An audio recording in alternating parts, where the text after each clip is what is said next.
તો તરફ ખેડાના મૌધાની કન્યા શાળામાં શિક્ષિકાએ વિદ્યાર્થિનીને સજા આપી। શિક્ષિકાએ વિદ્યાર્થિનીની ચોટલી કાપી નાખી। વિદ્યાર્થિની બે ચોટલા વાળીને ન આવતા શિક્ષિકાએ સજા આપી। અન્ય વિદ્યાર્થીઓ સામે જ શિક્ષિકાએ વિદ્યાર્થિનીના જાહેરમાં વાળ કાપ્યા। વાલીઓએ કન્યા શાળામાં શિક્ષિકા સામે હોબાળો મચાવ્યો। કસૂરવાર શિક્ષિકા સામે કડક પગલાં લેવા માંગ કરી છે। વિદ્યાર્થિનીને સજા આપતા અન્ય વાલીઓમાં પણ આક્રોશ છે। વધુ માહિતી માટે સંવાદદાતા સંદીપ જોડાઈ ચૂક્યા છે। સંદીપ, શિક્ષિકા દ્વારા જે આ હરકત કરવામાં આવી છે કે જે વિદ્યાર્થીની હતી તેના વાળ જાહેરમાં ક્લાસમાં કાપી નાખવામાં આવ્યા છે, સામે વાલીઓ પણ અત્યારે રોષે ભરાયા છે। હાલ કેવા પગલાં લેવામાં આવી રહ્યા છે શિક્ષિકા વિરુદ્ધ? ચોક્કસથી પ્રતિપાલ કહી શકાય કે અત્યાર સુધી કોઈ કડક પગલાં ભરવામાં નથી આવ્યા, પરંતુ ગંભીર બાબત ખેડા જિલ્લાના મહુધા શહેરમાંથી જ બહાર આવી છે।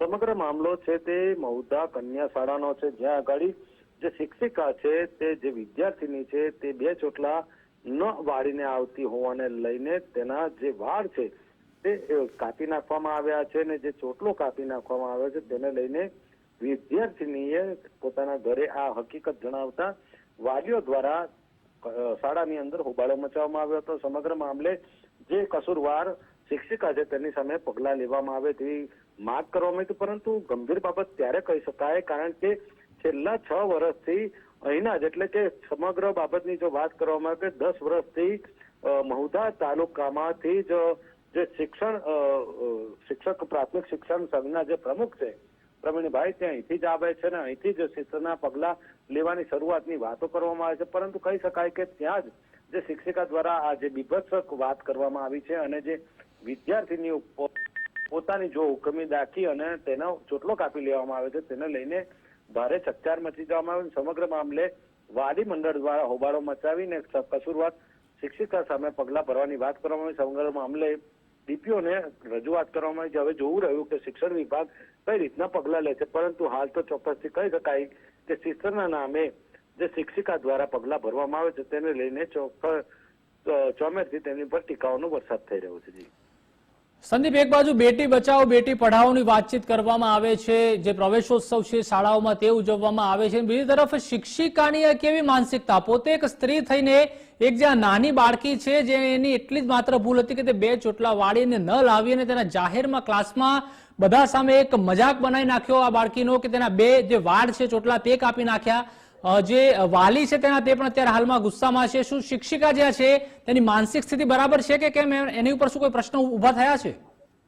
ચોક્કસ પ્રતિપાલ, પ્રશ્નો તો ઘણા ઉભા થઈ રહ્યા છે, કારણ કે છેલ્લા 10 વર્ષથી જે સામ્રાજ્ય શિક્ષણ સમાજમાંથી એટલે કે જે શિક્ષક પ્રાથમિક સંઘના જે પ્રમુખ છે તે અહીંથી ચૂંટાઈ આવતા હોય અને એક હતું શાસન એમનું ચાલતું હોય, જેને કારણે જ મહુધા જે તાલુકો છે તેની અંદર ફરજ બજાવતા તમામ જે શિક્ષકો છે તે પોતાને પ્રમુખ જ સમજે છે અને પોતાને કંઈ થવાનું નથી તે રીતની પોતાની માનસિકતા ધરાવે છે અને તેના જ કારણે વિદ્યાર્થીઓ ઉપર જો હુકમો એ લોકો દાખવતા હોય છે। ઘણા કિસ્સા અગાઉ પણ બહાર આવી ચૂક્યા છે જેને ગુજરાત ફર્સ્ટે હાઇલાઇટ પણ કર્યા છે, પરંતુ કહી શકાય કે આ જે માનસિકતા છે કે જે સજા આપવાની માનસિકતા છે તેનાથી ઉપર શિક્ષકોએ આવવાની જરૂર છે, કારણ કે સરકાર પણ બેટી બચાવો બેટી પઢાઓને લઈને પણ આર્થિક અને સામાજિક રીતના તમામ રીતના મદદ કરી રહી છે।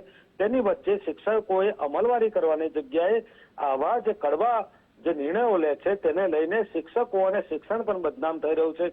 જે ખેડા જિલ્લાના પ્રાથમિક શિક્ષણ અધિકારી છે પરેશ વાઘેલા, તેમના દ્વારા પણ કડક નિર્ણયો લેવામાં આવે છે। આવા જે શિક્ષકો છે તેમની સામે કડક દાખલાઓ પણ લેવામાં આવે છે, પણ આમ છતાં આ જે શિક્ષક આલમ છે તે પોતાના પ્રમુખના બળે જ આગળ વધતા હોય છે અને તેની જ વચ્ચે વાત કરવામાં આવે કે જે આ વિદ્યાર્થીનો ચોટલો કાપી નાખવામાં આવ્યો છે, જેને લઈને અત્યારે તો મહુધામાં જે આ શિક્ષિકા છે તેની પર ફિટકાર વરસી રહ્યો છે અને તેને તાત્કાલિક કડક પગલાં લઈ દૂર કરવામાં આવે તેવી માંગ થઈ રહી છે।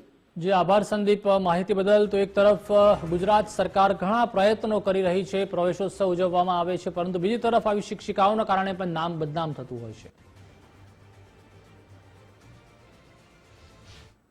મારી છોરી કાલે 11 વાગે સ્કૂલમાં આવી ને એના વાળ કાપી નાખ્યા અને એણે ફોન કરવાનું કીધું તો એમ કહેતેલી ઘેર આવીને કે તું ફોન કરશે ને તો બધારા વાળ કાપી ને તારા ગળા ઉપર છુરી મૂકી દઈશ ને ફોન નંબર શા માટે લો છો? ચોટી કાપી નાખી સંગીતા ટીચરે ને એમ કહેતેલી કે અંગે હવે સ્કૂલમાં આવજે ને અને હવે સ્કૂલમાં આવીશ ને તો તારા ગળા પર છોડી મૂકી દઈશ ને અંગે ને હું પીરસ થયેલી ને તો પીરસવા ના દે પીરસવા દે પણ અંગે ને ખાવાનું ના આપે તો અમે કઈ જઈએ અમે અહીંયા જ રહીએ ને અમે ગરીબ લોકો કઈ જઈએ